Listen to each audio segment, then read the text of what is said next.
नासूर की बीमारी है, क्योंकि पीडीपी ने भाजपा को यहाँ लाया। अगर मुफ्ती मोहम्मद सईद साहब उस टाइम ये डिसीजन नहीं लेते, इससे अच्छा अपोजिशन में बैठ जाते, दोबारा इलेक्शन हो जाता। लेकिन उनको ज़रूरत क्या थी भाजपा को यहाँ लाने की? भाजपा ने साजिश की, पीडीपी को कहा आप चीफ मिनिस्टर बनिए, पीडीपी वाले चीफ मिनिस्टर बन गए। आपको है वो खराब है, क्योंकि भाजपा जो है वो धर्म की राजनीति करते, ओनली पॉलिटिक्स, खाली मंदिर मस्जिद। इसमें गलत क्या है? गलत है ना, लोगों में आप फूट डाल रहे हैं, ये हिंदू है, मुस्लिम है, गुजर है, पहाड़ी है, ये बकरवाल है, ये सरदार है, ये क्या है? आप बोलो इनसे पहले अगर देखा जाए तो पहले नहीं होती, इनसे पहले ये नहीं हुआ कि वो गुजर है, बकरवाल है, ये नहीं है। कोई विकास होता है, डेवलपमेंट होती थी, सबके लिए होती। ये नहीं था कि ये राजपूत है, ये डोगरा है, ये कश्मीरी है, ये शेड्यूल कास्ट है, वो कभी नहीं हुआ है आज तक। मक्की टाइम्स में आपका स्वागत है। मैं हूं नागेंद्र जम्वाल। इस समय मेरे साथ एनसीपी यूथ विंग के यूथ लीडर हैं ऋषि किलम, इंजीनियर ऋषि कोल किलम मेरे साथ जुड़ चुके हैं। इनसे बातचीत करेंगे, वार्तालाप करेंगे और जानेंगे कि जम्मू कश्मीर का युवा आज क्या करे। एक तरफ तो देखा जाए हमारे भारत की जनसंख्या जो है नंबर 1 आ गई है अब वर्ल्ड में, अगर देखा जाए तो। आपने ट्वीट भी किया था? बिल्कुल, मैंने ट्वीट भी किया था, उसमें बताया था कि नंबर 1 आ गई है। और दूसरा नंबर, क्या इससे इफेक्ट पड़ेगा अनएम्प्लॉयड जो यूथ है उन पे और बढ़ेंगे? बिल्कुल पड़ेगा, बिल्कुल पड़ेगा। आज देखिए जम्मू कश्मीर तो नंबर 1 ही है बेरोजगारी में, अब भारत भी नंबर 1 पे हो रहा है, तो इस पे पूरा इफेक्ट पड़ेगा। ऐसे भी युवा कहते हैं कि भाजपा पे आप हमेशा दुखी ही रहते हैं। बिल्कुल, आप देखिए भाजपा ने किया क्या है। आज हमारे जम्मू कश्मीर की मैं बात करूं, अपने यहाँ यूटी की, तो यहाँ बेरोजगारी नंबर 1 पे है। मुझे बताइए, यूटी बोलते हुए दुख होता है? दुख तो होता ही है। कहा हमारा रियासत और कहा जो राजा महाराजा छोड़ के रियासत गए थे, आज यूटी है, हम दिल्ली और हम बराबर है। बराबर। आपको लगता है कि जिस तरह से यहाँ पर ये यूटी बना, भाजपा आई, केंद्र में आई, हमारे जम्मू कश्मीर में आई, यहाँ पे तो तोहफा दे दिया यूटी का, लेकिन लगता था कि अब युवाओं को जो है, अब जो है इनके सपने जो हैं वह साकार होंगे? देखिए, मैं अपनी बात करूं, जहाँ तक मैंने ये सोचा था 2019 में, अगर भाजपा ने फैसला लिया कि हम यहाँ 370 हटा के यूटी बनाएंगे, लेकिन जहाँ तक अमित शाह जी ने कहा था कि कुछ देर के लिए। लेकिन मुझे बताइए, ठीक है, अगर हमें रोज़गार मिला होता, अनएम्प्लॉयमेंट दूर हुई होती, अच्छा नया जम्मू कश्मीर बना होता, डेवलपमेंट की ओर गए होते हम, तो हमें कोई दुख नहीं था, हम यूटी में भी ठीक थे। लेकिन ना हमें रोज़गार मिला, बेरोजगारी बढ़ रही है, ड्रग्स की तरफ यूथ जा रहे हैं, आतंकवाद बढ़ रहा है, तो आखिर सुरक्षा नहीं है। आप बताइए, क्राइम बढ़ रहा है जम्मू कश्मीर में, तो आखिरकार हम क्यों यूटी में रहे? हमारे साथ नाइंसाफ़ी क्यों हो रही है? आप बताइए। जम्मू कश्मीर के युवाओं को ये सिर्फ और सिर्फ एक टेस्ट करते हैं हर बार कि जम्मू कश्मीर में टेस्टिंग लेबॉर्ट्री कोई ना कोई सेंटर से फरमान आता है, आज ये करना है, आज वो करना है। कभी कहते हैं आधार पैन लिंक करो, फिर कहते हैं जम्मू कश्मीर के लिए नहीं है, कभी कहते हैं कुछ। आखिरकार अच्छा, एलजी साहब है, कोई दामाद है जो एक ही एलजी यहाँ परमानेंट बैठेगा? मुझे बताइए, कब से एक ही एलजी? अगर चेंज करना है, आपने दामाद बोल दिया तो बैठने नहीं, मैं यही कह रहा हूँ, दामाद की रेस्पेक्ट चलो मिल गई उनको, लेकिन मुझे बताइए कब तक जम्मू कश्मीर भुगते हैं उनको? मुझे बताइए, एक ही चेहरा, जैसे एक ही प्रधानमंत्री वैसे एक ही चेहरा।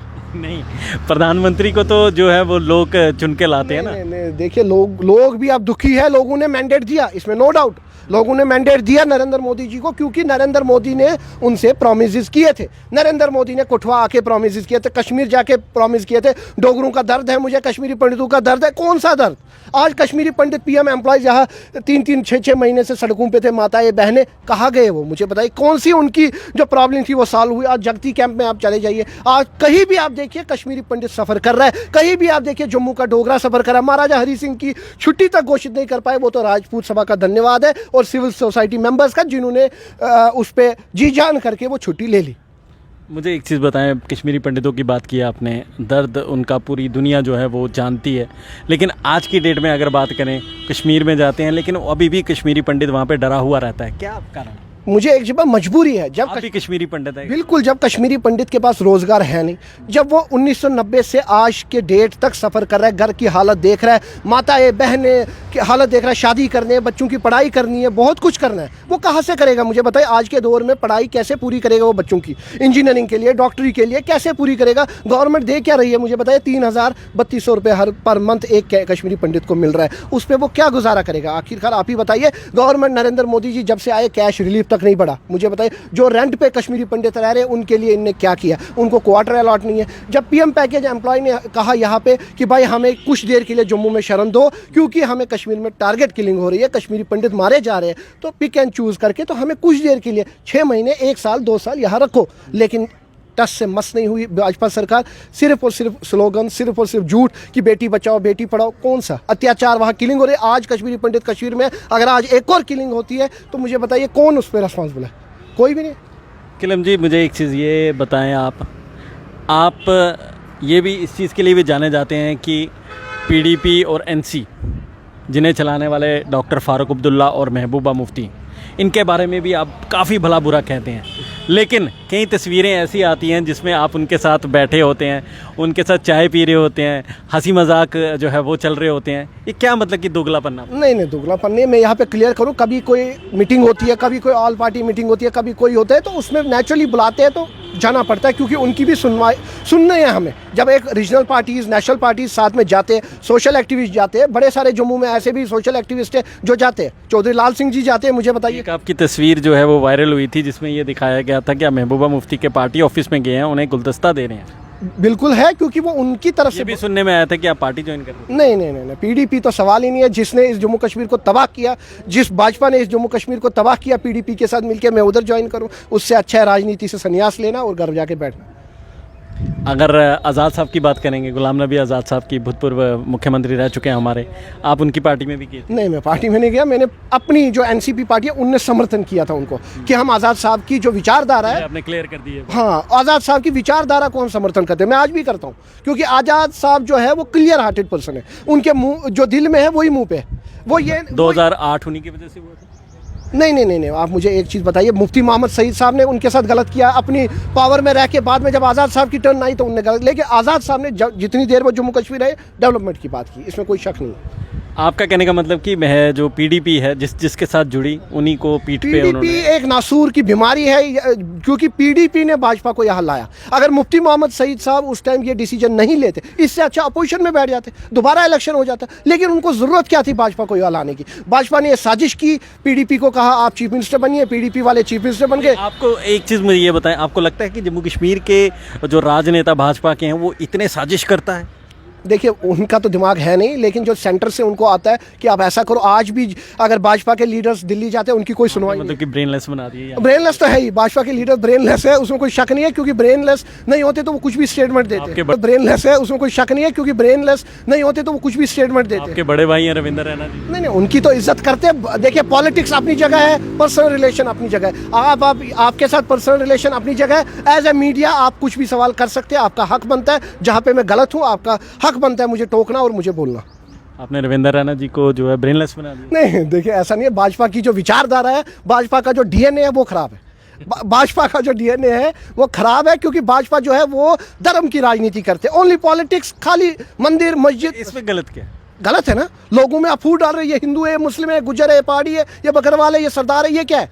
आप बोलो। इनसे पहले अगर देखा जाए तो पहले नहीं होती? इनसे पहले ये नहीं हुआ कि वो गुजर है, बकरवाल है, ये नहीं है। कोई विकास होता है, डेवलपमेंट होती थी, सबके लिए होती। ये नहीं था कि ये राजपूत है, ये डोगरा है, ये कश्मीरी है, ये शेड्यूल कास्ट है, वो कभी नहीं हुआ है आज तक। जी, आपका कहने का मतलब कि जब से भाजपा आई है ये चीज़ें जो हैं ये तब से ही नफरत हिंदू के मन में, मुसलमान के मन में, सरदार के मन में। अब ये भेदभाव हो चुका है। अब जाति धर्म जो हो चुका है ना, जातिवाद, वो भाजपा की वजह से हुआ है और कुछ भी नहीं। क्या लगता है आपके कौन से स्टेप्स उठाने चाहिए कि जम्मू कश्मीर के युवाओं को जो है रोजगार मिले और वो अपने पैरों पर खड़े? मैं आपकी चैनल के माध्यम से भाजपा के लीडर्स, चाहे केंद्र के हैं, चाहे यहाँ के, राज्य के, मैं उनको एक ही चीज़ कहता हूँ, मैं आपके तब साथ हूँ जम्मू कश्मीर का नागरिक तब आपके साथ, जब आप डेवलपमेंट की बात करेंगे, जब जम्मू कश्मीर से आप ड्रग्स पूरी तरह खत्म करेंगे, जब आतंकवाद खत्म करेंगे, जब बेरोजगारी खत्म करेंगे, जब हमें रोजगार मिलेगा जम्मू कश्मीर के लोगों को, जब कश्मीरी पंडितों के साथ इंसाफ होगा। आपके मैनिफेस्टो में लिखा है कश्मीरी पंडितों के लिए, आपके मैनिफेस्टो में बहुत कुछ लिखा है। आपने बोला 2019 के बाद नया जम्मू कश्मीर बनेगा, तरक्की की ओर जाएगा, इंडस्ट्रीज आएंगे, 2 करोड़ रोजगार। लेकिन कहाँ है? यहाँ तो सिर्फ पीडीपी, एनसी, कांग्रेस, यही इलेक्शन, भाजपा का बस यही है, इलेक्शन। लेकिन डेवलपमेंट की बात का है, मुझे बताइए कौन से आपको रोजगार मिले? आज जम्मू की बात करिए, कौन सा रोजगार है? अब ये डल लेक की प्रोजेक्ट की बात कर रहे हैं। आज आप जम्मू यूनिवर्सिटी जाइए, सेंट्रल यूनिवर्सिटी जाइए, कश्मीर यूनिवर्सिटी जाइए, जितना भी स्टाफ है वो बाहर का है, यूपी, बिहार और बाकी स्टेट का। जम्मू कश्मीर का वहाँ क्यों नहीं लग रहा है? यहाँ का रोजगार, यहाँ का जो युवा है वो पीएचडी, डॉक्टरेट, सब कुछ है, इंजीनियर है, लेकिन उसको रोजगार नहीं, बाहर यूपी बिहार का लग रहा है। टूरिज्म में भी देखिए, यूपी बिहार के सिक्योरिटी गार्ड्स हो, कोई है, लेकिन यहाँ के जो पुंछ, राजौरी, डोडा, किश्तवाड़, रामबन के लोग हैं, क्या वो सिक्योरिटी गार्ड भी नहीं लग सकते? उनको नहीं लगा कि आप बाहर के यूपी बिहार के लगा रहे हैं। आप किसी भी टूरिज्म स्पॉट पे चले जाइए, वहाँ सिक्योरिटी गार्ड भी आपको यूपी बिहार वाले मिलेंगे। क्यों? आप बड़े दुखी लग रहे हैं इनसे। नहीं, मैं दुखी हूं क्योंकि हमारे युवा जो है वो सफ़र कर रहे हैं। आप जम्मू कश्मीर के युवा देखिए, डिप्रेशन की तरफ जा रहे हैं, आतंकवाद की तरफ जा रहे हैं, ड्रग्स की तरफ जा रहे हैं। आज कश्मीर में देखिए, बाप बेटे को मार रहा है, बेटा माँ को मार रहा है। क्या हो रहा है जम्मू कश्मीर? जिसकी एग्जाम्पल दी जाती थी जम्मू कश्मीर की तहजीब के लिए, डिसिप्लिन के लिए, हर चीज़ में जम्मू कश्मीर नंबर 1 था। आज जम्मू कश्मीर में क्राइम बढ़ रहा है, बाप बेटे को मार रहा है, बेटा माँ को मार रहा है। क्या हो रहा है? मैं आपसे आखिरी सवाल ये जानना चाहता हूँ कि अगर आज की डेट में इलेक्शन होती है तो क्या लगता है कौन आता है? देखिए, वही आएगा, ये मैं नहीं फैसला कर सकता हूँ, लेकिन वही आएगा जिसको लोग चुनेंगे। और मैं आपकी चैनल के माध्यम से यही गुहार लगाऊंगा लोगों को, जो कैंडिडेट आपके लिए अच्छा कर रहा है, जो सोशल एक्टिविस्ट आपके लिए अच्छा कर रहा है, आपकी आवाज़ उठा रहा है, आप उस कैंडिडेट को वोट दो, चाहे वो भाजपा का भी हो, लेकिन उस कैंडिडेट को वोट करो जो पार्लियामेंट में आपकी बात उठाए, जो असेंबली में आप, ऐसा नहीं कि हमने पुतले की तरह जुगल किशोर शर्मा को भेजा और वो आज तक चुपी है। वो ये कहते हैं कि मेट्रो चल रही है, उनको सपने में भी मेट्रो नजर आती है। ऐसा नहीं कि डॉक्टर जितेंद्र सिंह जी, बताइए क्या कार्य किया उन्होंने हमारे लिए? तो कुछ नहीं किया, युवाओं के लिए क्या किया? नहीं, जुगल जी को आपने कठपुतली बना, वो तो है, उसमें कोई नो डाउट है, उसमें कोई है ही नहीं। वो कहाँ नजर आए? 2 बार MP बने। MP बने, वो बदकिस्मती है हमारे, काला दिन है हमारे हिस्ट्री में, काला दिन है जम्मू कश्मीर, क्योंकि जुगल किशोर जी जो है आज तक नजर नहीं आए। वो बस भाजपा के कार्यालय में बैठते हैं। वो तालाब तिलो, वो जम्मू सिटी, वो जानीपुर, वो जहाँ तक MP है, चाहे राजौरी पुंछ में है, कितनी बार वो वहाँ गए, कितनी बार लोगों से मिले। ये नहीं है कि मोदी जी आ रहे, अमित शाह आ रहे, वो रैली में जिंदाबाद कर रहे, लेकिन खुद कहाँ है? मुझे बताइए, ग्राउंड लेवल में वो कहाँ है? लोगों की हालत देखिए, दवाइयाँ नहीं है, सड़कें नहीं है, अनएम्प्लॉयमेंट है। जुगल किशोर जी अगर MP है तो उन्होंने कितने रोज़गार दिए? मुझे बताइए, वो कितने उनने रोज़गार जागृत किए कि नहीं जी डेवलपमेंट की तरफ हम बात करेंगे, नहीं जी बाकी बात करें? कुछ भी नहीं। वो रविंदर रैना जी या इनके सारे चल रहे हैं, वो जैसे लंगड़ा घोड़ा चलता है वैसे ही लंगड़ा घोड़ा चलता है। मैं इनसे ज़्यादा बात नहीं करूँगा क्योंकि ये टाइम जो है वो काफ़ी ज़्यादा हो चुका है। और आपके मैं साथ में ये भी कहूँगा कि जिस तरह से इनके अंदर गुस्सा फूट फूट के भरा हुआ है, काफ़ी निकला भी है, लेकिन अगले इंटरव्यू में और भी सवाल इनसे पूछेंगे। आपको भी हम यही कहेंगे कि कमेंट्स में जो सवाल हमने नहीं पूछे काइंडली हमें बता दें, कि ताकि हम जब अगला इंटरव्यू हो तो इनसे ज़रूर पूछें। लेकिन जाने से पहले गुजारिश यही करूँगा, ज़्यादा से ज़्यादा इसे शेयर करें, सब्सक्राइब करें इस चैनल को, ताकि हम आप तक अच्छी खबरें जो हैं वो ला सकें। मुझे यानी नागेंद्र जम्वाल को इस समय आप यहाँ से दीजिए इजाज़त। शुक्रिया।